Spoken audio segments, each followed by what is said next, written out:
In SEO, there's a recurring revenue altogether, right? You can manipulate websites to rank higher on Google. That's quite cool. What is the key factor you think that this is investable? You're bringing the money. You don't need to bring any other types of knowledge. It's not just your time, but you're also putting the money into the marketing. Exactly. But I'm happy with that because that one inquiry might be like a £25,000 job.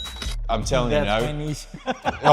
GMBs is a hard game. Your competitors can report you for false reviews and stuff. There's a problem that there was nothing to upsell. A lot of people think, okay, I'm going to start doing SEO and I'm going to become a millionaire. Ranking the website's the easy part. The hard part is actually finding the client. I forgot to remove the no index tag, like lawyers in New York, lawyers in Miami, and they might all tell you to F off. Google might fall over, right? They don't want to speak to you. There's a lot of lawsuits happening, and Google doesn't care about this. Do dumb things. Well then. Hello guys, welcome to the show. My name is Gundeep Singh Grover, and today I have a very special guest. Welcome, Kasra Dash. Today I'm going to talk about this amazing personality, and I'm very thankful. First of all, before starting the podcast, there are two things I need to thank you. First is the masterminds. I attended this masterminds and it's a life-changing moment for me. One day, and my whole course of action of what I'm going to do for the next 2 years is completely changed. The best part about your masterminds was the exclusivity it holds, the less people exclusivity, and the distribution and the planning you've done. It looks like it's an enormous planning. It was not just a one-day job. The implementation was a superb success. Congratulations to you on that. Thank you so much. Moving forward, second thing I want to thank you is for inviting me to this beautiful villa. Thank you. Yeah, it's as soon as you said we need a location for a podcast, I was like, yeah, let's do it at the villa. I'm sure when this podcast does go live, it'll look great on the video. It's a different vibe altogether, Yeah. I'm sure that, if you would have done it in the studio, there's no vibe, which can beat this. It's amazing. Thank you for that. There's a different energy in me now. Amazing. So, before we start, I want to know that who is Kasra Dash for the audience, and how did you actually reach here? Just a brief story about you. Very good question. So, Kasra Dash from maybe 6 years ago, very different to Kasra Dash now. I started off as a web developer after graduating university in Edinburgh, so in Scotland, very cold country. Yeah. I then very quickly realized that I wanted to be a web developer at the time. So I then got into an SEO agency down in Northampton, and I stumbled upon something called SEO. I was like, oh, you can manipulate websites to rank higher on Google. That's quite cool. Correct. So then I basically started to own my own web development agency. It failed miserably, like a lot of first people's businesses do. Naturally, you're not as skilled. You don't know how to hire. You don't know how to.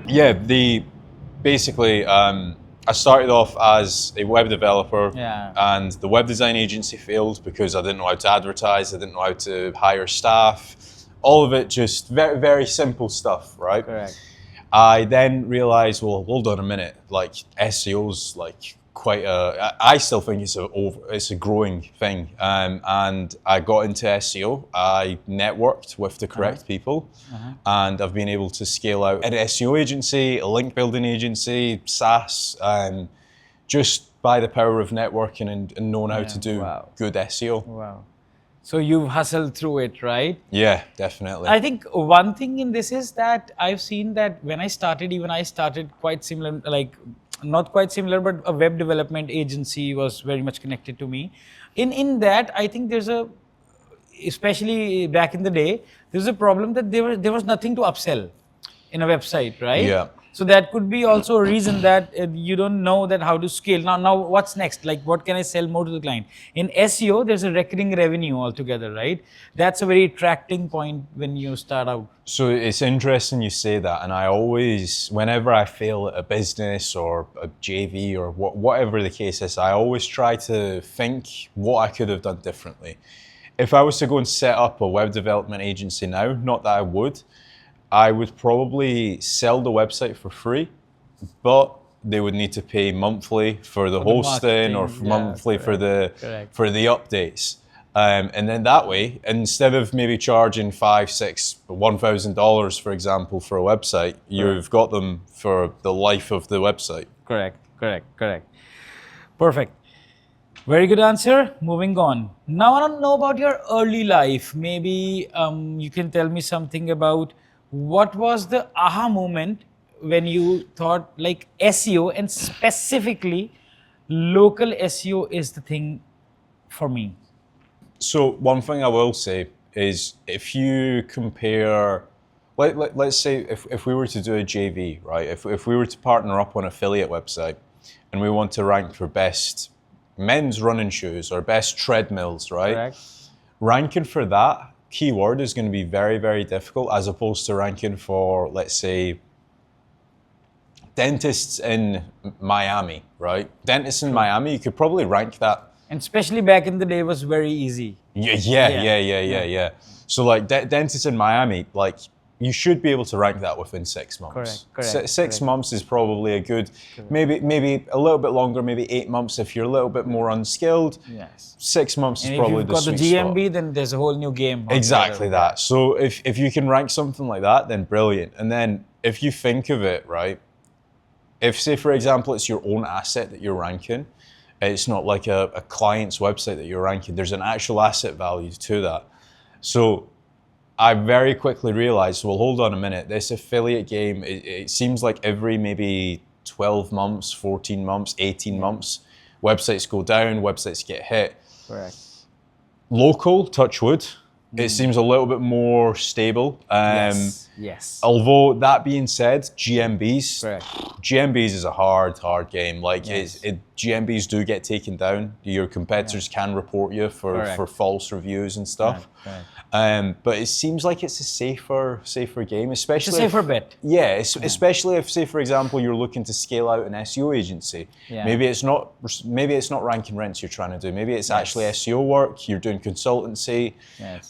Very, very solid game. Yeah, that's what we're trying to do. Yeah. Not as big as you, but trying to follow your footsteps. Yeah. That's why I'm here. Moving on. So you said that you started as a web developer, right? And then you've shaped your background, and then you shaped your stuff into SEO, right? Did your coding skills or maybe your development skills also give you an edge in SEO? Yeah, I think a lot of SEOs that understand technical SEO, the one downside that they have is that the fact that they don't know how to fix the problem. Now, I'm not saying that as an SEO you need to understand web development, HTML, CSS, everything like that. But if you have a basic understanding, like for example, if we do a screaming frog audit, and you see loads of double 301s or a few 404s, and you just know how to fix that very quickly, then it can definitely benefit you in terms of your SEO knowledge. Now, that being said, if say for example you've got a bigger website, maybe you're working with an enterprise SEO client and you need to fix the subnav menu, let's say, right? If you've got basic understandings of like, okay, I need to code this and it's going to fix the internal linking, that can also impact you. So to answer your question, yes, having a web development background can definitely help you. Do I think it's 100% necessarily? Definitely not. You can partner up with somebody that actually has that experience. Correct. That's a very good answer.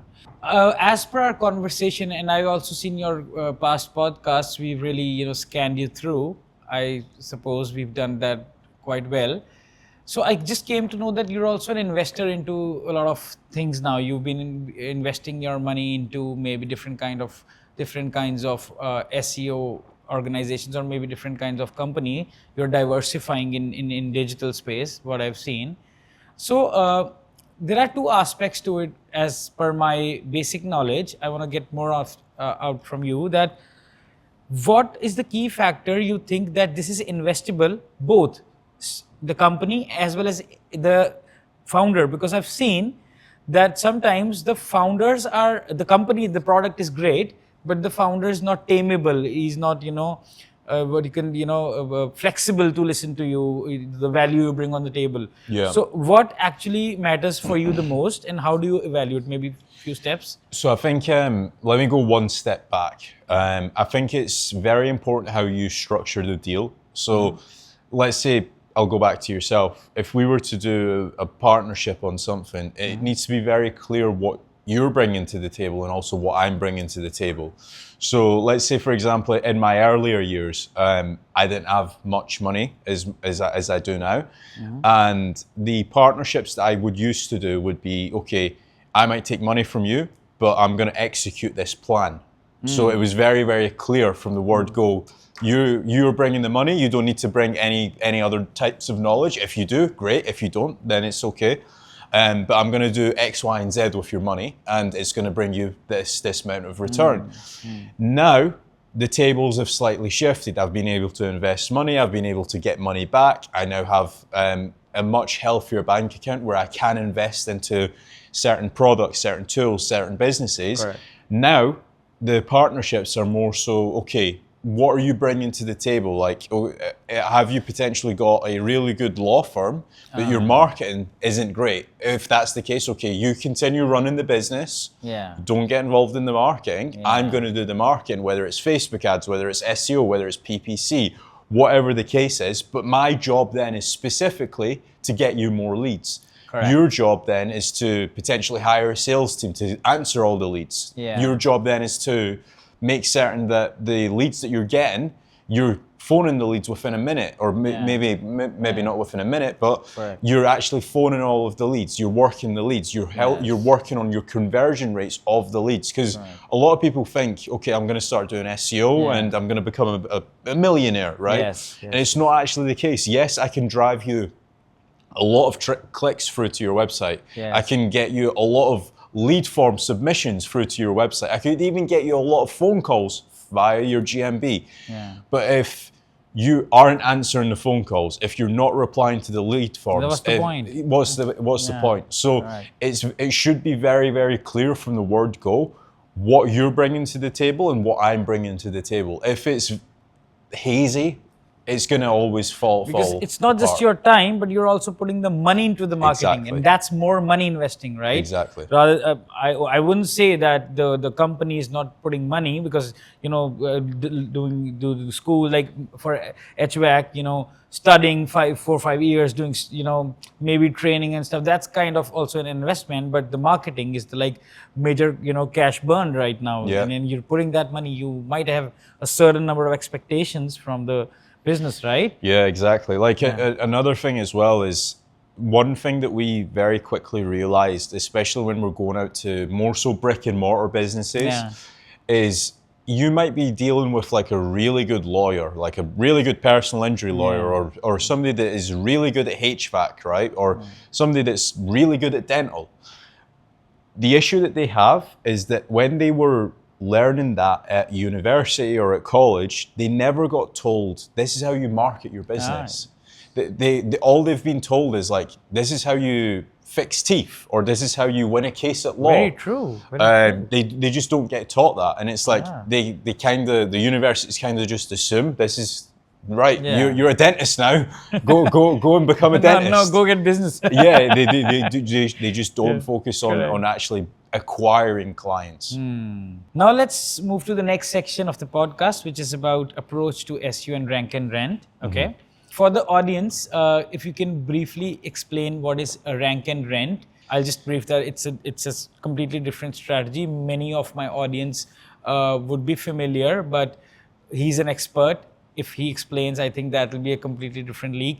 Can you please explain to the audience? So a rank and rent is basically a website that you own and you rank it. It could be within Google, it could be within Bing. In some cases, you might not even have a search engine. It might literally just be a landing page that you are getting leads. It could be via Facebook ads, right? And that asset I am potentially renting to yourself. You might be a dentist, and I'm getting a monthly income from that. It might be $500, it might be £1,000, it might be whatever the deal is. Now, a few things to bear in mind. this all sounds great, but you obviously need to provide a value to the actual business. If I'm just sending you 500 leads a month and you're not able to close any of them, then you don't deserve to pay me, or I don't deserve to get paid. So you always need to make certain that there's an actual value proposition for that business. So if you want to like pick up a service or a niche, would you choose a very specific thing like maybe leak detection near you or something, or maybe a macro thing like HVAC contractor, like HVAC contractor near me, or leak detection? Like what would your strategy Yeah, be? so it's a very good question. And this is where a lot of people mess up when it comes to rank and rents, because they'll go and build a rank and rent to do with plumbing. Now, I've used this example before in previous podcasts, but plumbing is very, very obscure if you think of it. It could be like a leaky tap, and for a plumber to come and fix a leaky tap, it might be like 10, 20 pounds. It's $20, right? And if you're getting a percentage based off of the closed deals of that website, £20, if you're getting 5%, it's like pennies, right? Whereas if you niche down into plumbing, like you said, HVAC, right, or commercial HVAC, that's where the serious money is. And that's still technically a plumber that deals with that type of lead. So it very much comes down to the actual sub niche that you're actually generating the leads and the inquiries. Never just think, okay, electrician, right? Like electrician, in some cases in the UK, people phone an electrician because they've got a faulty light bulb, right? Okay. That's like a £10 job. Not even that. Yeah, not even that in some cases. But if, say, for example, it's like complete home rewiring, right? That's like maybe a 4 or 5 day job, and that might be like a £1,000, £2,000 job. Same goes with, like, for example, like these, maybe not these types of doors because they're a little bit older, but in the UK you've got like French doors, and this is like glass. So in that case, that may be like a £6,000 or £7,000 job. In that case, you're getting some serious cash at that point. So that's basically like the actual types of industries. You always need to think of like an industry within an industry that works out really well. It's never just plumbing, for example. Okay, one follow-up question to this is, which is my personal hurdle right now, I really wanted to ask you this, is that I really get confused when making a rank-and-rent site, that how much micro I have to go. Maybe it's commercial HVAC, or actually really going very deep, maybe one particular service, making a website around it. This is something very confusing to me. Like how much deeper I have to get for a particular website. You can go as deep as you want. The one thing that I would say to that is, I've got some websites, right, that generate me one inquiry a month, right? But I'm happy with that, because that one inquiry might be like a £25,000 job.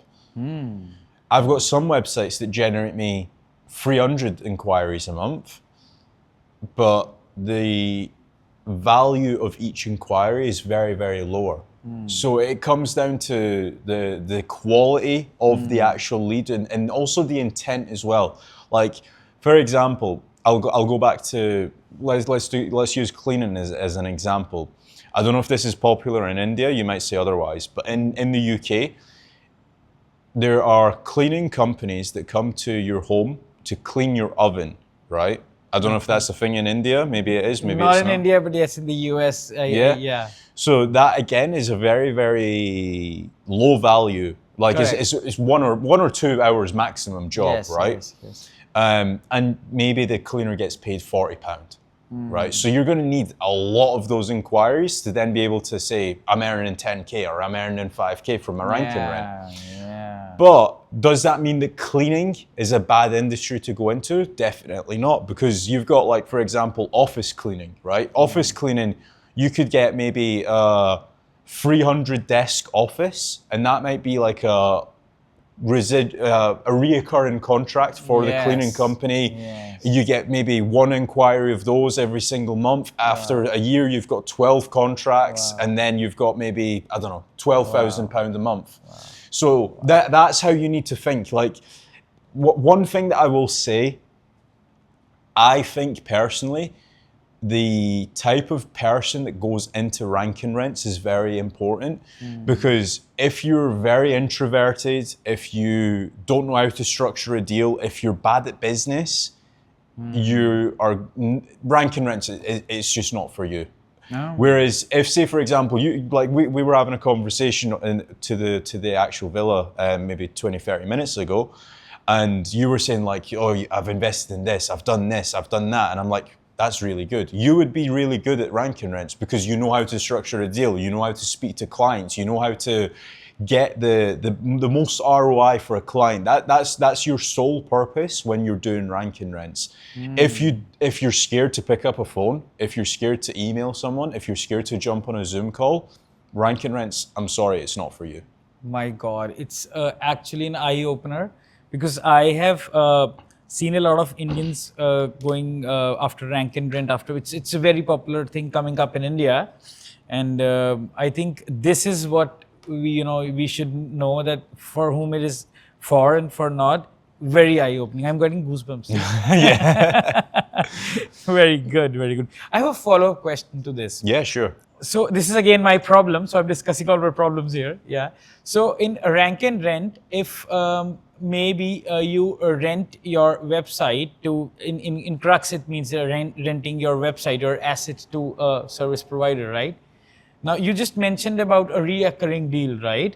So in that case, like if it's a commercial cleaning setup, if we assume, and then the office structure, like the management, who's the decision maker, is giving the contract to the company directly because he's going to clean and stuff, and you're out of the picture. Is it something which happens because you've passed on the lead? Yep. Now, how do you manage that? That is like in casino, you get a lifetime value of the customer. If you might know, the percentage is lifetime.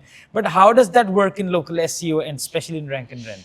In that case, if I'm being honest with you, we've had maybe very, very, very minimal amounts of people that do that. Okay. But it does come down to trust. It 100% comes down to trust. They're trusting you that you're not going to switch their website off and rent it to one of their competitors. Yeah. So in their case, they want to be open with you.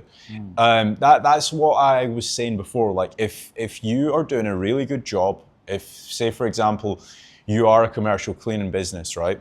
And I'm getting you like some seriously good leads every single month, there's no reason for you to try and mess me over.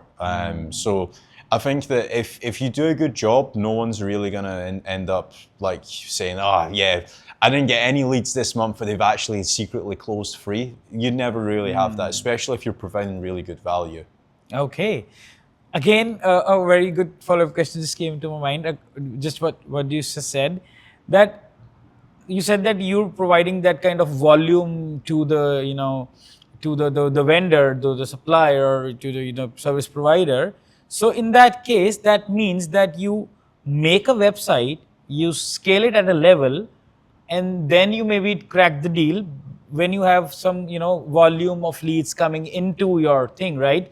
You do not do it before that, right? Is it like that? Depends on the type of industry. For example, if it's an industry that we're uncertain about, maybe we do find the client first. If it's an industry that we're like, there's so many companies that can take this type of inquiry, okay, then we will build the site out first. Well, that's a very smart move. Very, very good. Very good. I think one thing to bear in mind as well, don't just look at me as like being like some mastermind behind this all. Yeah. I think a lot of props would go to James Dooley. I believe you're going to be interviewing him next. Yes. The team are really, really good. They've been trained up on various SOPs.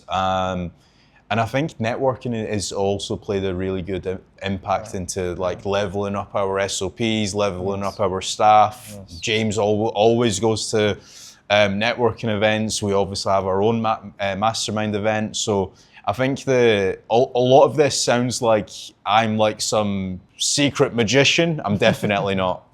No, it's the experience speaking. Yeah. I can definitely see that. I am into a very initial stage of rank and rent. Like if we compare it with you and James, obviously, It's a very initial stage, and I can see that I'm doing a lot of things, completely wrong. If we can tell you, like, we're working with the networks and stuff, and there's another middleman in between, and then it's actually not rank and rent, it's like pay per call, you can say that, right?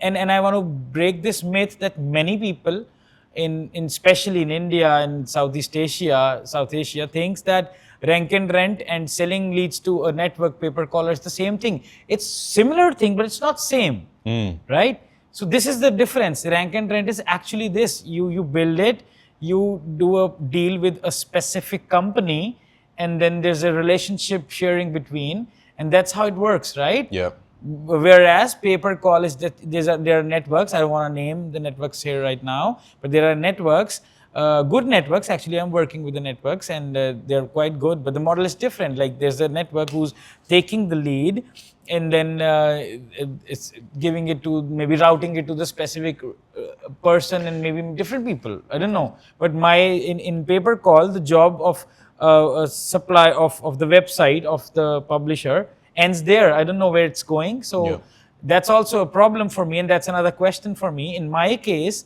how shall a person from pay-per-call model, which I'm trying to do, and I'm doing it since not a long time, but like some time, how do I switch to this model, rank and rent? Because this seems quite lucrative to me. One thing that I will always say, and I could be wrong in saying this, but from my experience, when you're selling your leads to a network, the quality is always a little bit lower. Yes. And I don't know if it's maybe because the network sells your lead to 5 companies. Yeah. And by the time all 5 companies phone that lead, it's like the guy feels overwhelmed, right? So that could potentially lower the conversion rate of your leads. Like, it might not be your issue; it's the actual it's the actual provider's issue. I would always recommend people selling the leads to the actual company. Don't go. Try to not go through a network. I know that it's way easier going through a network, right? It's just a plug in and play. Exactly. But typically speaking, the network's always doing something, maybe behind your back, or maybe they're delaying the leads. There's the system is not working. The routing is out of order. There's always an issue. Now, I'm not saying all of them are like that. I'm sure that there's some brilliant networks out there. But from my experience, I've got a lot of friends that tried selling solar panel inquiries to networks in America. As soon as they plugged out of their network and went directly to the actual person that can fit and install the solar panels, same traffic, same inquiries, they were able to get more money. So that's true. That's very true. The network in between sometimes holds a very big margin out of it. That's another thing as well. Like, for example, they were only maybe earning $1,000 a month. As soon as they went through to an actual provider, 10x. Correct. Very simple. Correct. Now, that can be scary to some people because, again, going back to what I was saying before, they could be introverted. They might not like speaking to clients. They might not have the experience of speaking to clients. But again, like, you go back 1 year today, on my YouTube channel, I had 2 videos uploaded. Literally, maybe 2 or 3 videos. Right now, Julian Gulli took your example. Exactly. I think amazing. 350 videos. Even I didn't know that in 1 year you've reached here on your YouTube. Even I didn't know that. It was literally last year, around about this time, I had 3 videos. That's amazing. Congratulations. So, thank you. But again, if you are scared to speak to clients, maybe it's something you need to practice on. But I think that's the only bottleneck. If you see, if you break that thing and you surpass that, the dilemma that yes, I can do this. I can, it's a conversation you need to have, right? Yeah. It can make you a lot of money. Why not? We all have the same skill set. Yeah. It's the amount of hours you want to practice on that skill set. So. Correct. Let's say, for example, if we were to have a push-up competition today, and let's say both of us were only able to do 10 push-ups, if you were to go back to India and you were to practice every single day, and we were to have another push-up competition in a year's time, you're going to beat me because you've practiced. Yeah. So just put in the practice. Okay, you might speak to 10 clients tomorrow, and they might all tell you to F off, right? Yeah. They don't want to speak to you. The 11th client, the 12th client, the 13th client, you might be a little bit better. Correct. I think the main thing is, especially if you're trying to do something that you're not experienced with, do it, note down what was bad, do it again, note down what was bad, do it again, do it 10 times. You're going to have 10 notes of what you've done bad. Wow. And then you're going to very quickly realize, right, okay, if I do these 10 things, I'm going to be 10 times better. Do that 100 times, you're going to be 100 times better. Correct. And at some point, you're going to close that client for a rank and rent, or you're going to, somebody's going to be like, okay, I'm going to take a chance. It's literally, it's a numbers game. It's like dating, for example. Like if you go on, very good example. Yeah, I mean, like so some of the guys watching this are going to be laughing, but if you go on Tinder, right, it's going to be very, very unlikely for you to like swipe yes, I think it is, and get a match, right? You're going to probably swipe 100 yeses, and then from the 100 yeses, you might get 5 matches. And then from the 5 matches, you might get 3 dates. And then from the 3 dates, you might end up marrying one of them, right? Correct. So it's a numbers game. Alright, time for a sponsor break. This episode is proudly sponsored by Kings Digital, the marketing agency that I, your host, Gundeep Singh Grover, co-founded. At Kings Digital, we specialize into scaling businesses, optimizing growth strategies, and turning your ideas into brands that people can't stop talking about. You might be thinking self-promotion in your own podcast? Well, that's quite bold. That's because that's exactly what we do for our client. Bold strategies that bring results. So if you're a business owner or an agency who wants to level up your marketing, your processes, whether it's SEO, ads, social media, performance marketing, we're building a killer brand presence for you. If you want us to audit your website or your ads campaign, just fill up the form below and we'll get back to you. Trust me, if we're good enough to sponsor ourselves, we're probably good enough to help you crush your goals. All right, that's enough of us now. Now let's get back to the show. Yes. You know, a little out of context, but related to this topic, is that I read somewhere, it's a case study, that if you want to, actually the problem is that the person, we people who is introvert or maybe scared of reaching out, are actually scared of no, listening to no, right? And there's an exercise to fix that, which is like, go to a coffee shop, maybe Starbucks or any coffee shop, when you ever take a coffee, just ask for 10% discount. So a very good friend of mine called Gary Wilson. Yes. You know him? Not personally, but yes. Yeah. So he's honestly done amazing things. He sold his link building agency a few years ago, over a $2 million exit. He's now started to grow out a property business. So he sells property and he has got 90 sales staff. And he was telling me that one of his sales staff goes into Starbucks every single morning and he asks for free coffee. And that's his no of the day. So now he's had his no. Now he's ready to get 10 no's. He's like, okay, perfect. Correct. And in real estate, you hear a lot of no's because it's a big deal. And Exactly. That's how it actually, even I've tried this, it works. Yeah. And sometimes you even get discounts on coffee. Brilliant. When you talk about rank and rent, is there a system of do you target a city and the neighborhoods? Like, how do you decide, okay, this is the geo I want to go into and this is the neighborhood I want to cover? Maybe you want to cover that neighborhood, maybe you want to add that neighborhood, maybe you want to cover the whole estate, maybe. So how do you decide that? So in America, we are looking at populations of towns. That's really important. To be honest with you, in America, you can't really go wrong. Like it's even a small town in America, it has 80 million people, and like 80 million is probably like, I think the UK has 112 million population. I think, don't quote me on that. So yeah, like you can't really go wrong. So that's a few things that we're looking at. We're also looking at certain things like what's popular in certain towns or certain states. So in Florida, for example, pool cleaning is really popular because a lot of homes have pools outside. But then you've got colder states, like for example, some of the states that are like higher up north, nearer Correct, to Canada. correct.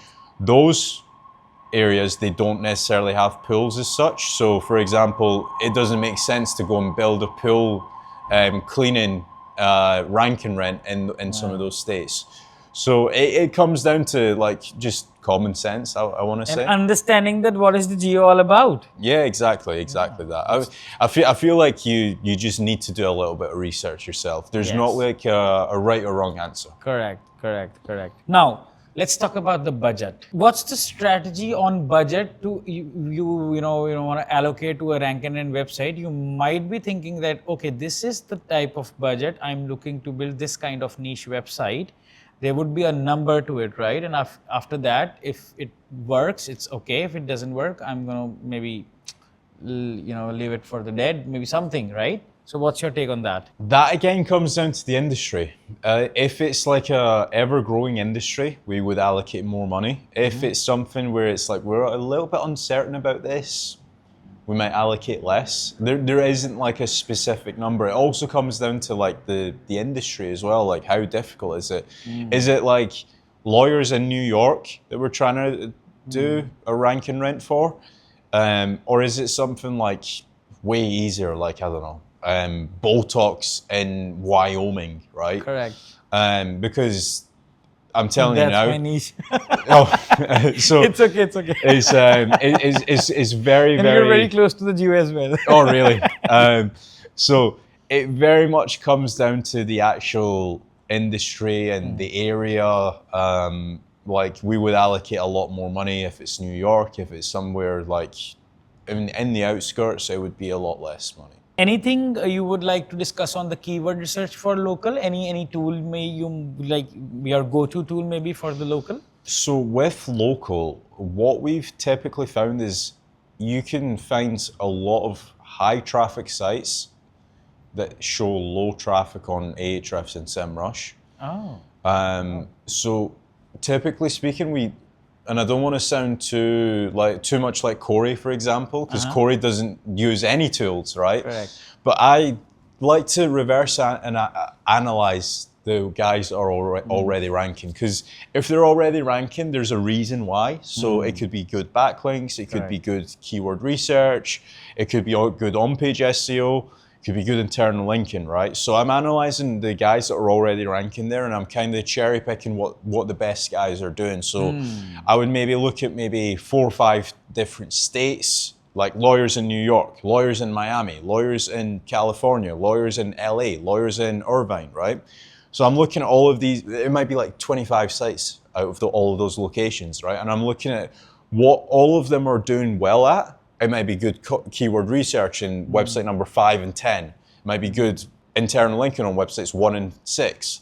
So I'm analyzing all of these things and I'm kind of putting it all into one strategy for my website. It's not just, okay, I go on Ahrefs and I extract all of these keywords. In some cases, that does really well, by the way. I'm not saying don't do that. On the surface, it actually works, but you need to dig down, right? Yeah, like if you want like a 12-month plan that's like proper hardcore, you're gonna want to take the additional steps, and that's can be time consuming. Does Google Trends helps in this? Google Trends does help when it comes to finding new industries, like ever-growing industries. Like for example, away from the rank and rent side, if I'm looking at potentially building a SaaS tool, right? Yeah. I would look at potentially, okay, what's trending? Like you gave a few examples before where you were like, okay, I've invested into this, and that is like kind of a That's trend. the coming up, yeah. Productivity and stuff. Exactly. So in some cases, I do look at trends. Maybe not so much for. Well, again, it depends. It does depend. Maybe there's a new law coming in. Obviously the US recently had the elections.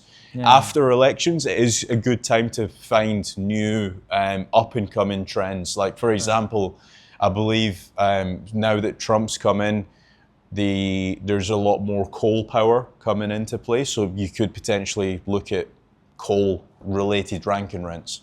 Wow. So that comes down to that we have to also check the seasonality of the niche. Exactly. Like maybe I cannot name my niche, but it's like when it's very cold, then there's snow on the I've already given a hint to the audience that there's snow, there's all snow on the roofs, and you need a cleaning for that, right? Yeah. But it is not happening in the summers, So I'll give you a prime example. In the UK, we have got sunbeds. So it's like the bed where it's just like a really big light bulb. Correct. And in the UK, we don't have much sun. I think maybe 365 days of the year, we maybe have 5 days of sun. Yeah, true. So a lot of people, before they go on holiday, they go to sunbeds to get like a light tan. So when they are maybe in Spain or France or wherever they go on holiday to, they don't burn. That's very, very seasonal. So there's definitely seasonality style rank and rents as well. But in some cases, those do perform very well also. So it comes down to that, we have to see in depth about a niche. It's not like, okay, we got to know a niche from the podcast or maybe, one of your videos, because I've seen that you share a lot of value sometimes. You also go with the flow, I've seen. Yeah. And you've been disclosing a lot of things on your videos. I've seen that. So but it's not that easy. Like, okay, we got to know a niche. Let's just start aside. You have to actually go in depth, understand, and actually even understand the maybe value proposition, the seasonality, in the pricing. Like if there's a percentage game, and again $20 in percentage for 5%, you're not getting nothing. You may be investing more in the SEO. So all these things I think matters a lot, right? Yeah. And the geo as well again, right?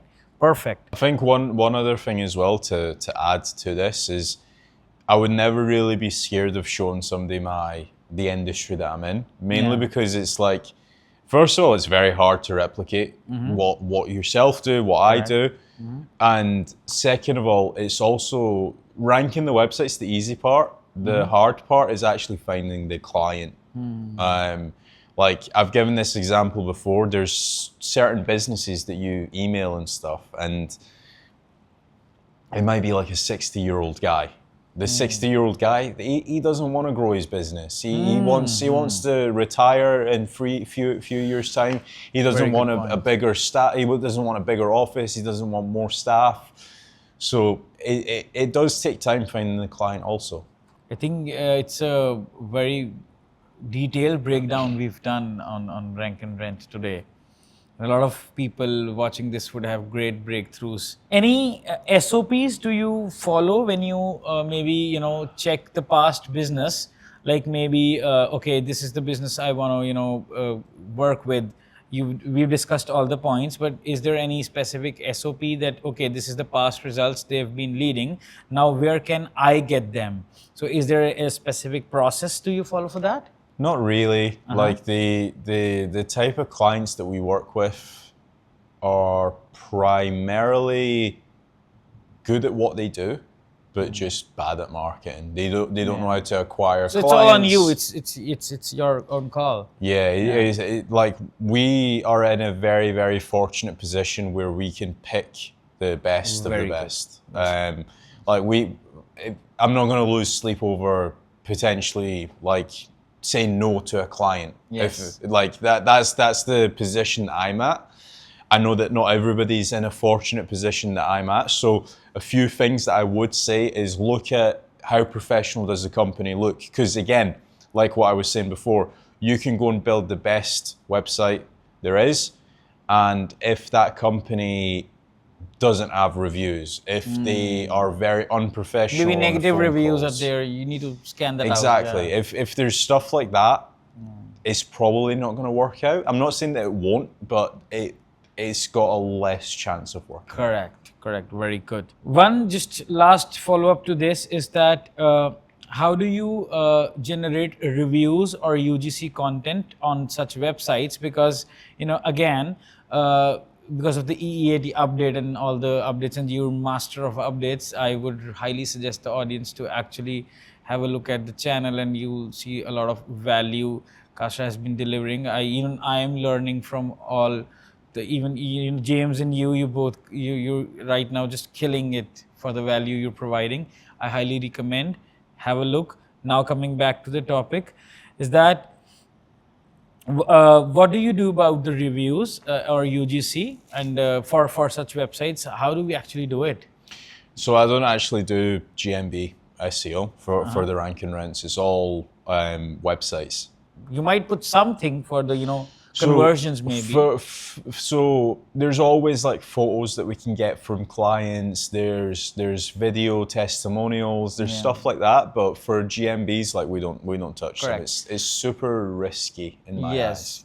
I think that's something like false as well. Yeah, exactly. It's like you're pretending to be a business where you're not actually there. It's a little bit of a gray area in my eyes.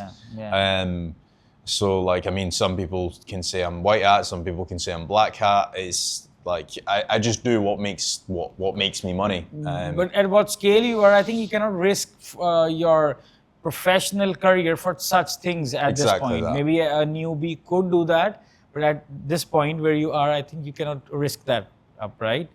Very good. And anything you want to talk about Topical Authority? Does Topical Authority actually works in local SEO as well? Yeah, it definitely does. One thing that I always say to business owners and even SEO agencies as well is when you're looking to scale Topical Authority, whether it's for your own website, whether it's for a client website, whether it's for your business, go and spend half a day, a full day even, with your sales staff and ask them like, what kind of questions are you getting on the phone calls? What are some objections that you're getting on the phone calls?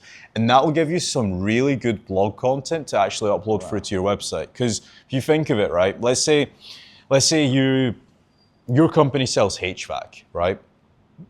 I could guarantee that a lot of people would be asking your sales staff, hey, if I install a HVAC system in my home, is that going to increase my home value? Well, the simple answer is yes, but you also want to cover that on your website, because if somebody's asking that on the telephone to you prior to getting a HVAC installed, right, there's going to definitely be people searching that online. So think of angles like that. Don't just look at actual Ahrefs and SEMrush and stuff like that.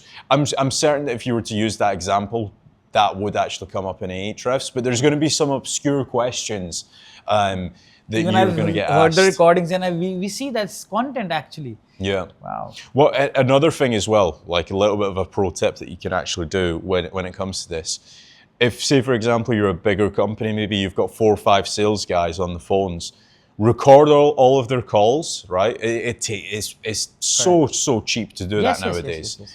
Record all of their calls every single week, run it through ChatGPT, get it transcribed, and then you've got 60 articles, 50 articles, and it's genuine articles that people are actually. Why didn't I think of this? I was actually I have assigned a manager who's like listening to the calls and just telling me, okay, this lead is not converted because this happened.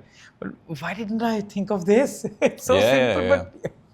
Oh my God! Sometimes things are in front of you. You just don't see it that way, and that's how the experience speaks. Thank you so much for this tip. That tip, like I was actually in Gary's office, 90 staff members, doing some actual SEO and marketing training for them, and that was one of the tips that I gave to them, because it's like you can't really go to 90 sales staff and say like, hey, what questions do you get? Hey, what questions do you get? Like it's like 90 members of staff on the calls. It's a lot of staff, right? Correct. I was like, well, you guys already record your calls for training purposes, but then why don't we use those calls for SEO reasons as well? And it's like, yeah, it just makes sense. Like you're already recording the calls. Transcripting using chat. That's wow. I like as soon as I say it, it's very, very like why didn't I think of that? But it's like it's quite an advanced strategy, but it makes sense. Yes, congratulations. It's amazing, man.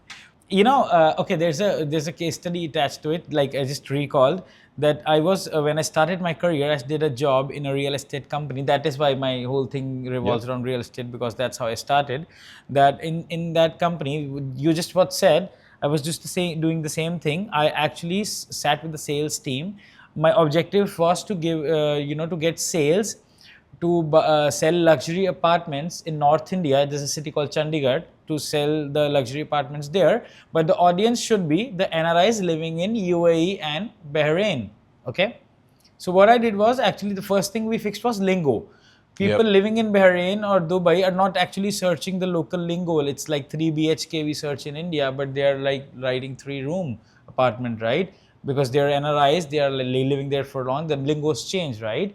So that's one thing I fixed. And the second thing, I sat with the sales team and I came to know that how are they actually working, what kind of queries they're having, and it was a lot of breakthrough. So it's not just SEO you need to figure out. You need to figure out the business. And when I sat with the sales team, I got to know a lot of insights. One was this, and you know what? I just fixed the lingos, I just fixed the basic things, and we started getting leads. And in 1 month, I think we crossed millions in revenues just from SEO. And we were having nothing before that. So it's all about very basic things. SEO is somewhat human psychology, understanding what people are searching, understanding how people are searching, and understanding how people are also thinking as well, and then just being shown in the top spots in Google, right? So one thing that we very quickly realized is that on one of our bigger websites, one of the keywords, a lot of people were mistyping it and we weren't showing for it. Like it was a typo, right? Oh, okay. So we actually included the type. It was like, I don't know, 5,000 impressions a month. It wasn't like a small keyword either. So we were like, well, hold on a minute. We've not actually included that typo. Although it is a typo, it shouldn't be there. It's a grammar issue, right? But people are searching for that. Why don't we just optimize for that keyword? And it just makes sense, right? Correct. So then we started optimizing for it. And instead of not showing at all, we were getting like 2,500, 3,000 clicks every single month. Just by putting the typo. Yeah, but putting the typo within the content. It's like, I think we use something along the lines of people also search for this keyword. Oh, you did it very smartly. Yeah. Wow. So we actually included it within the content, and that done really well. So it is also down to human psychology. Wow, exactly. You need to be mindful of these things. Exactly. What do you think about ranking on AI platforms? Because SEO, I think it's not just about Google now. It's also about, like, I also search on Perplexity. I also search on ChatGPT. Julian was telling about Claude today in the conference. So what do you think about it? Is it like we should think about this as a future process that, okay, this is also need to be in our to-do thing, that we also need to rank in the, in the AI bots? Yeah, so I mean, Google, I believe, as of recording this today, they've got like 87% market share on search. Correct. So it's like a huge chunk. Yes. That being said, do I think it's a bad thing optimizing for, let's say if we were to combine Bard, let's say ChatGPT, Claude, Perplexity, if we were to combine all of those, let's say it's 8%, 10%, do I think it's a bad thing not optimizing for those? No, I feel like you should be optimizing for them, because over time, you don't know what's going to happen. Google might fall over. There's a lot of lawsuits happening. So in some cases, it probably is. It's traffic diversity. At the end of the day, that's all it is. So do I not want to be seen in Bard and ChatGPT and Gemini and Claude? No, of course I want to be seen in all those areas. If anything, it's going to make me look better as a brand or as a business. Then why not? So yeah, it just makes sense. Do it. Like it's not very hard to do. I feel like right now, even if you were to search for a few keywords, I'm actually, I say a few, for over 100 different keywords I've actually tested. That's this. A few for you. So there's over 100 different keywords that I've actually done on Perplexity, ChatGPT, Gemini. It's Gemini now. It's not called Bard, right? Yeah, it's Gemini. So there's a lot of keywords that we've been able to test around with and we're showing up on. Any tips that how do you optimize for these? So it comes down to link building. Okay. So for example, I believe if you were to search best SEO speakers 2025, I should be in. I've checked that. Yeah, I'm there. Even though I don't want to do any more speaking, it's just a little bit of a game for me. Like I just test things out. and they end up working. But it's very much down to link building, making certain that you're appearing on what I like to call power posts. So not just doing bad links. The link actually has to rank. Little bit of a shout out, if you do want to know a little bit more about power posts, check out Searcheroo. But basically it's a high authoritative link that actually ranks, that Google understands what the content is about, and the content is actually optimized for that keyword. And that gives you a very, very good opportunity in ranking in Perplexity, Bard, OpenAI, everything. When you start doing power posts, and we've tested this a lot with Searcheroo, so we done maybe 450 tests throughout the year. Bearing in mind this is recorded in November now. You are actually able to manipulate the AI writing tools, so Surfer SEO, Phrase, auto-blogging, all of them. So now, if you start searching for, if you tell Surfer SEO, hey, write me an article on who are the best SEO speakers of 2025, test this right now. You will get my name, you'll get James Dooley's name, you'll get Carl Hudson's name. That was one of the major tests that we done with Searcheroo, and we were like, no way this is gonna work. Surely not. It definitely does. It worked. So yeah, now. So, okay, so citations, from authority websites is also part of, It comes down to like very high authoritative links. Like yes, very high authoritative. So out of the 450 tests that we done, we found that 130 of them were successful. A lot of them weren't successful because of the types of links. Okay. So it very much comes down to the actual type of link that you're acquiring for that industry. It's very industry specific. And the PR is included in your tests. Yeah, so we narrow it down to like 4 or 5 different types of sites per specific geo, per specific industry. So it very much comes down to the actual type of link as well. And I'm also thinking that you also mean that the links which are hard to get are better for this kind of so activity. Links that are hard to get, links that are that rank very well in certain geos, links that rank very well in certain industries as well. Yeah. So you need to be looking at all of these different factors as well. It's never just get a link from this website and you're going to be able to manipulate Surfer SEO or those Phrase are link or farms. whatever. It doesn't work. Exactly that. There's a lot of link farms. There's a lot of noisy links that just don't push the needle. Correct. Very good. I think that's also a breakthrough, and thank you so much for sharing this kind of case study with us. It's actually a lot of value if you dig down. You see, you've given a lot of, and one thing you just mentioned, which I want to focus on, is actually the link should also rank. The link should also rank. That's a big deal, actually. And one follow-up question to this, like for example, you maybe want to rank for best speakers for 2025. And there's a post which you want to write around it.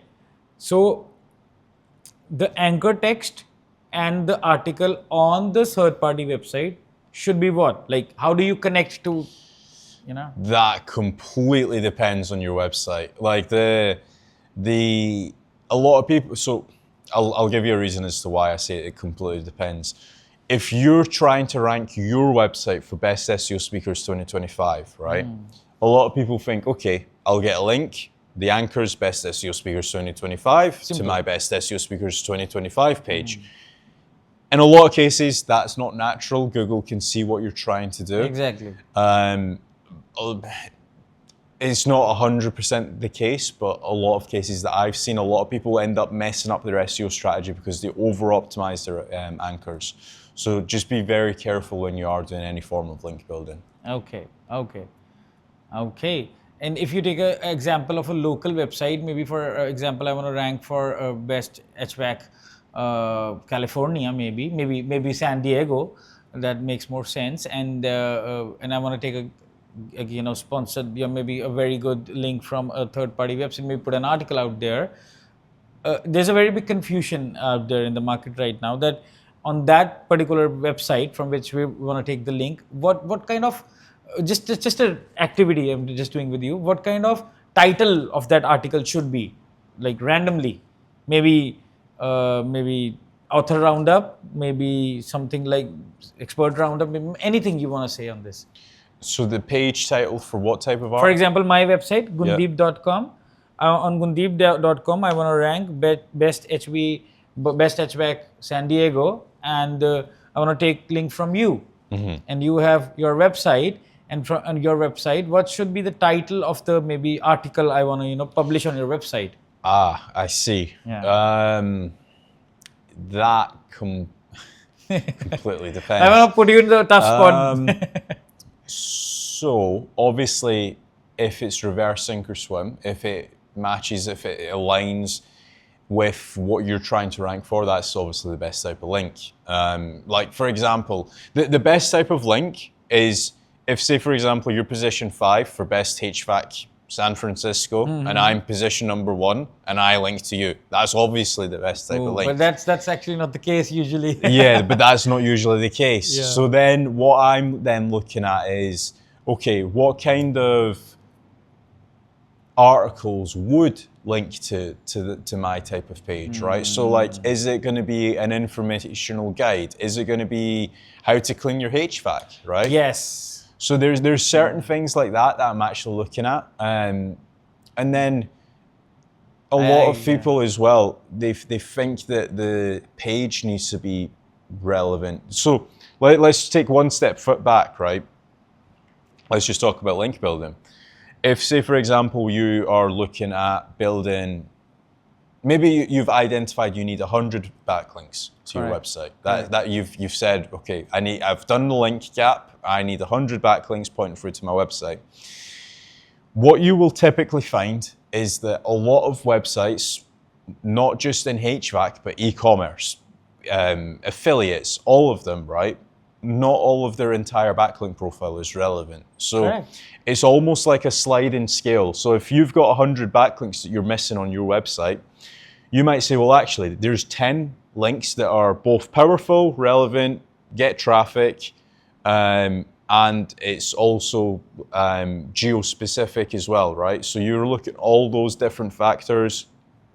It's also got low spam score, less toxicity, it's trustworthy. There's like 8 or 9 different factors that you're looking at. Out of the 100 links that you're missing, it might be even less than 10. It might be like 6 super high quality 10 out of 10 backlinks that you can get. So then once you've got those, you're still missing maybe, let's say, 90 backlinks. So what are you going to do with the 90 backlinks? Just not build any links? So then you're like, right, okay, maybe I need to lower my quality of these links. Now, I'm not saying go and build loads of spammy GSA hacked tiered links, right? I'm not saying go and do that. But is there maybe less relevant websites? Maybe, okay, it's not HVAC relevancy, but it's talking about home repair. Wow. Right? So you've got that. Okay, maybe it's instead of the actual domain being relevant, they've got a subcategory on the page that's relevant, right? So you've got that type of relevancy. But then you've also got potentially like page level relevancy. You have paragraph level relevancy. You have sentence level relevancy. There's all of these relevancies. Like another thing as well to bear in mind, and I'll throw a spanner in the works. If you only had, like, let's say, ideal scenario, you have 100 links that you need on your website, and you say, okay, I only want 100 relevant backlinks, and you come to me. And I'm like, right, okay, no worries, I'll find it somehow.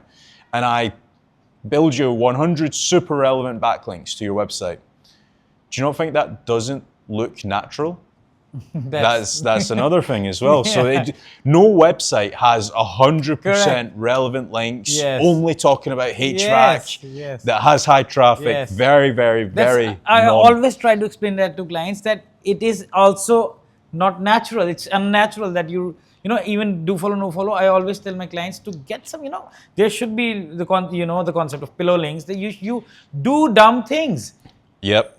It looks natural. I was talking to a very, very, very big newspaper agency in the UK,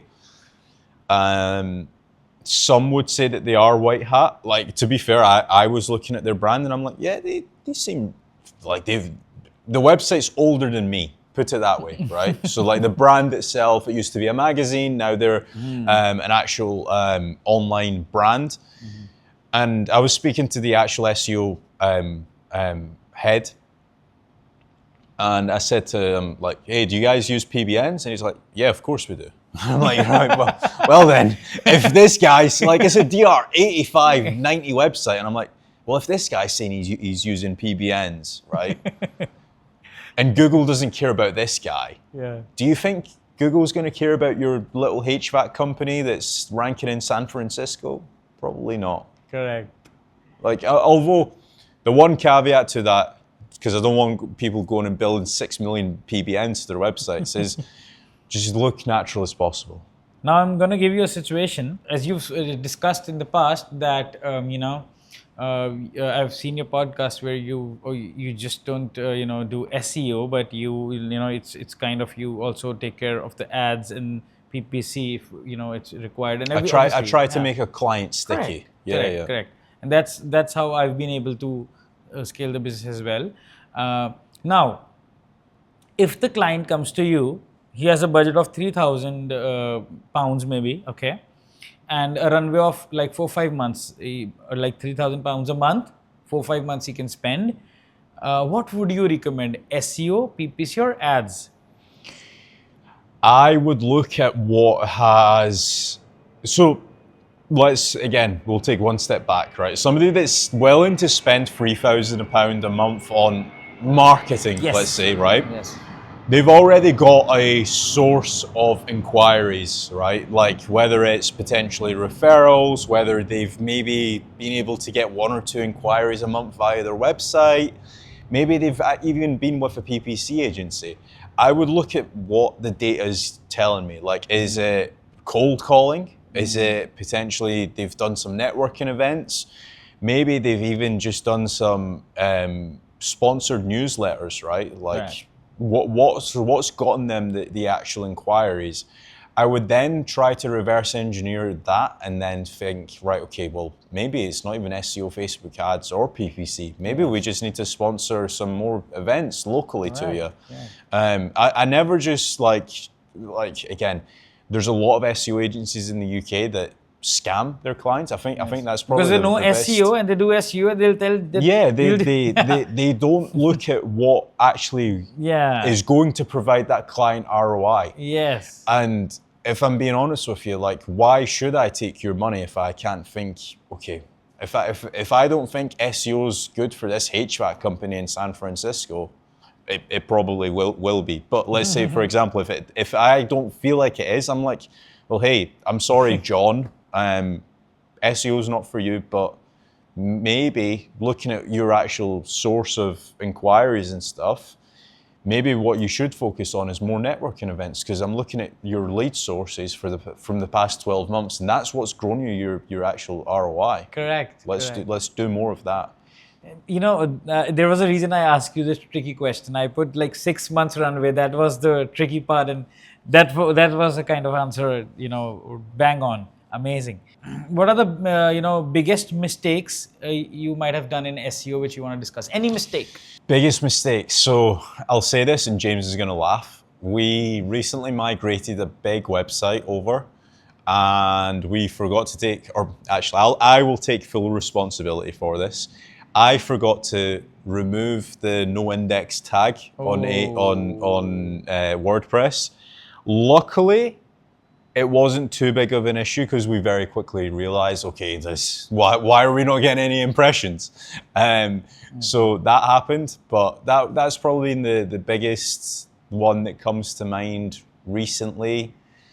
Yeah, I think that's, you might have maintained checklists or stuff for your staff so that they don't do such stuff, right? Yeah, I mean, I never blame the staff. If it's something that they've done wrong, it's probably either the SOP it needs updating, or potentially I've just not trained them up on it. I have one thing I want to mention here. The culture, your work culture is too good. Even I've seen in the conference right now, even Julian, it was a question asked to him right away in his Yeah, talk, yeah. and he said, "I take full responsibility of that."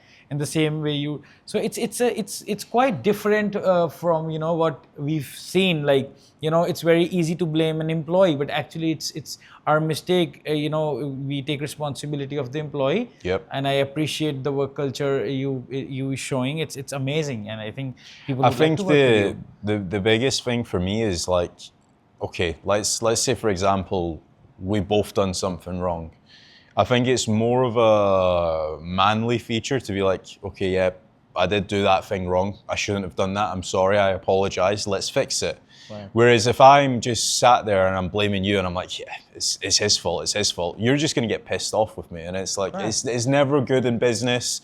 And I think that I've probably learned that the hard way over the years. I don't think that 5-6 years ago I probably wasn't perfect. I probably did blame other people, but now I'm like, do you know what? It's easier to just take the blame, fix the SOP, train the staff, and then move on. Perfect. And and if you want to scale, obviously I'm speaking in front of you. You're this, but in scaling in business, you scale the way if you fix these things at every step. And you've seen in hierarchy model, the team leader gets screwed off, that it's your mistake, not his. Yep. He's a junior, you're the team leader, it's your mistake. And I think that's what you're trying to say. It's very important to take the responsibility as a team leader. It also stems down. So if you're taking the responsibility, but then the staff underneath you, if they mess up, they'll be like, yeah, I did mess up. That is my fault. I didn't look They'll at the understand SOP. on its own that Exactly. he's taking my responsibility. It's Yep. that's the bigger lesson. Yeah. Okay. Any memorable success story for a client you've recently done you want to share? Any numbers you want to maybe Memorable success. I'll give you two. I'll give you one client and one non-client. So client-wise, e-commerce store. Literally took the e-commerce store from doing 50,000 a month to 350. It's a very ever-growing industry. It's pretty big in the UK, or it's getting bigger in the UK. So that's done very, very well. And again, very basic SEO fundamentals they were missing. They had a slow loading website. They didn't have Topical authority. They didn't have the domain authority. So again, we put together a package. They agreed on a price. We've been able to execute that, and it's just done very, very well. So I think that's one really good success story. Another that's not an SEO success story. Recently, so James has obviously helped me out a lot throughout the years, and one of the biggest successes recently for me was being able to pay for his flights to come out here. Because I remember like the very first like 2 or 3 masterminds, he actually paid for like the accommodation, he paid for the flights over. And yeah, that was kind of like my way of giving back to him. Like he doesn't even know anything about this, but it's just kind of like, like I am forever in debt to him. I think there's a few people in the SEO industry would probably say the same thing. So yeah, like being able to, that's kind of like my success story. Being able to pay for his flights, being able to pay for the villa, and I'm like, don't need to worry about it. But yeah, like there's a few things, or there's a lot of things that he done early in my SEO career that's helped me, and that was kind of like my yes, I've been able to kind of. He's obviously given me loads of opportunities, but that was a big thing for me recently. Wow. Very, very, very. What I want to highlight here. I can see the upbringing and the values you hold. Throughout the podcast you've been mentioning and highlighting the key people and where they have been in your career. Yeah. This podcast is not just about SEO and Rank-and-Rent and stuff, but we've touched a lot of things. I think it's a very it's a breakthrough actually, and I would say that the values you hold, the upbringing, everything is reflection. I can see that even when you were speaking. It's a very small point. I don't know I should say that, but it's true that I could see a shine in your eyes. You were emotional when you were speaking about it right now. I could see that, and that's not fake. That's actually, I could feel that right now, that the value you're holding and the emotions you're saying that with, it is a big deal for you. Yeah. Maybe because of your healthier bank account, maybe booking flights is not a big deal as a thing for you, but doing it for him is a big deal for you. Right? Yeah. It's something very, very small. Correct. But it means quite a lot to me. Yes. Amazing. Okay, let's do a quick rapid fire round before we end this. Yeah. Okay. Your most reliable SEO tool? I would probably say link research tools. How would you describe SEO in one word? A love-hate relationship. I know you said one word. It's okay. One sentence. Love-hate relationship. Some days you love it, some days you hate it. Okay. What's the best advice you've ever received? Go to the gym. Okay, and from whom? If you can. James. Wow. So, I'll a little bit of a backstory. This was maybe like 3 years ago, and I was very frustrated with the amount of hard work that I was putting in with the amount of money that I was getting back. And he said to me, just go to the gym. Go to the gym and consistently go.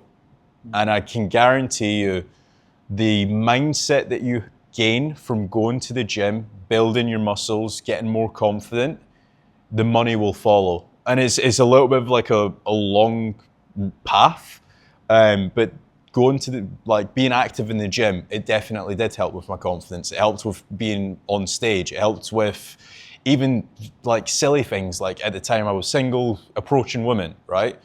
It helped with all of these different things, Correct. but it also helped me close clients, right?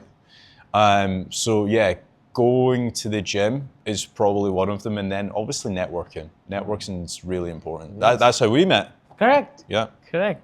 Amazing. Amazing. A business book that one must read if you read books, maybe. Okay. I don't read books.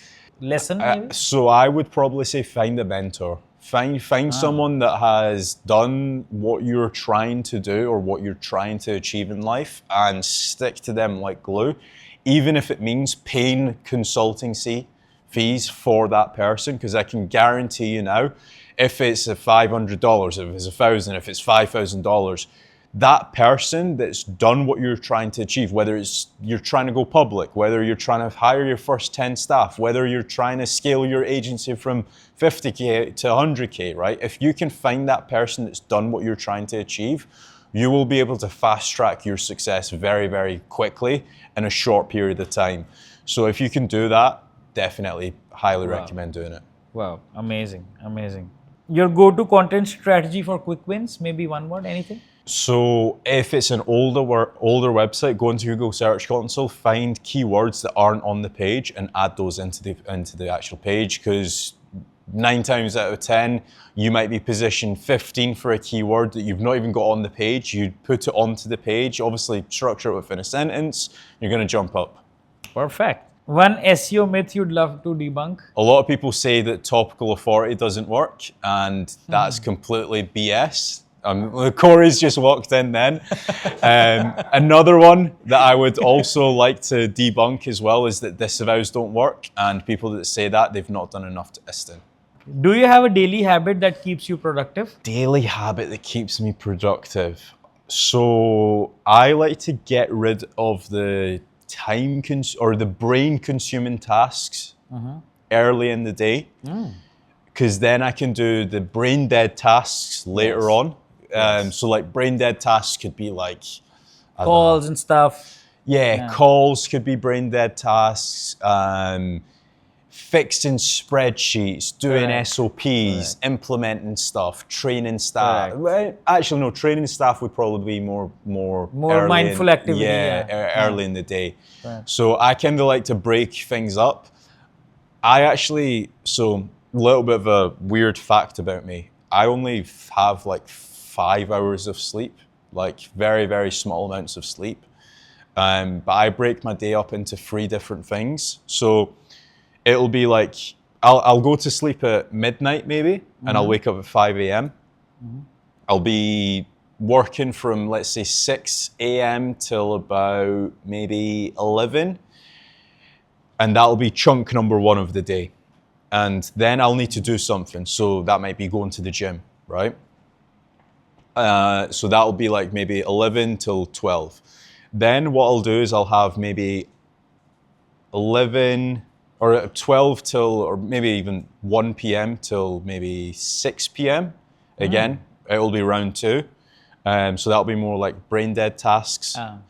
And then 6 p.m. till 7, I'll cook or I'll go out to eat. And then from maybe 8 p.m. till midnight, that would be like learning. So potentially watching podcasts, maybe in some cases doing some client calls if they're like in America and the time zones are different. And yeah, that's how I structure my days. I've got 3 sections of my days, and it goes from really intense to easing it out. Yeah. And do you cook good, or shall I ask Lily about it? Yeah, I feel like I'm fairly decent cook. I'll have to confirm. I'll have you round. Okay. What's the biggest SEO lesson you've ever learned in your whole career? Do not blindly listen to anyone. That includes myself. Go and test everything. Have 10 test websites. Like, test it all out, because I'm telling you now, the amount of time that I've wasted listening blindly to people is a lot of hours. So don't just listen to anyone, like, just test. How do you keep mental clarity with so many things going on in your life?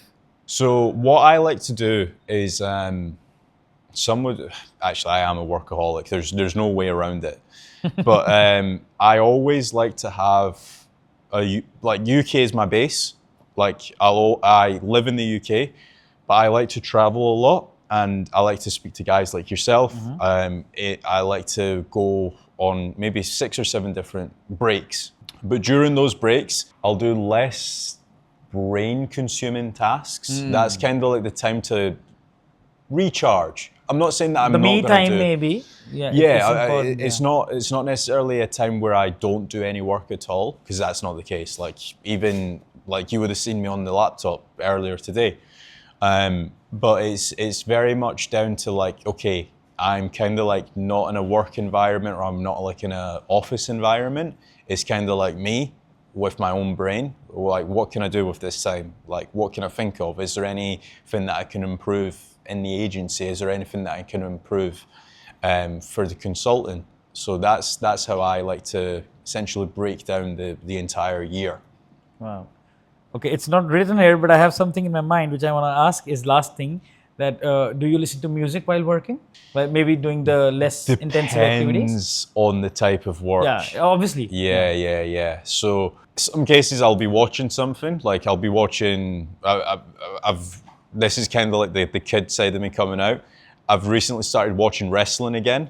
Like WWE, John Cena, stuff like that. Oh my God. So like I used to be a very big fan growing up, like when I was like 8 or 9. I used to collect that trump cards. Yeah, exactly, right? So I've started watching that again, and I really like it.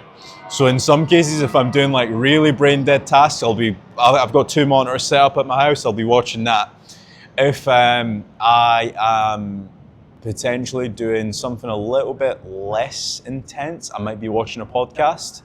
If it's something that's I can listen to music, I might be listening to music. If it's something like where it just requires full attention, like maybe I'm writing a case study, for example, I just don't listen to anything. I've tried multiple times, and I'm like, this doesn't work actually. Yeah, you need that focus. You know, the lyrics come in and it disturbs everything. You know, like some people can do it. Like some people can listen to music and write. I just can't. I have a separate playlist of focus. It's no lyrics. It's just that works. Yeah. So like white noise, stuff like that. Correct, that works. That works. I actually sometimes listen to white noise when I sleep, because I feel like I've got a big sleep problem. Especially in flights, it helps. It helps a lot. Yeah, perfect. For someone who's trying to start out and make their first $10,000, what should be a small blueprint? Go and work at an SEO agency, figure out what they're doing, and then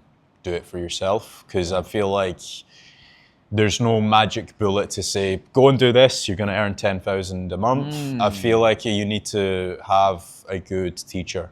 Wow. Wow. Where can our listeners learn more about your experience and your activities or maybe your, services? Yeah, so you can check out kasradash.com. I think I have got everything now. Facebook's Kasra Dash, Twitter's Kasra Dash, LinkedIn Kasra Dash, YouTube.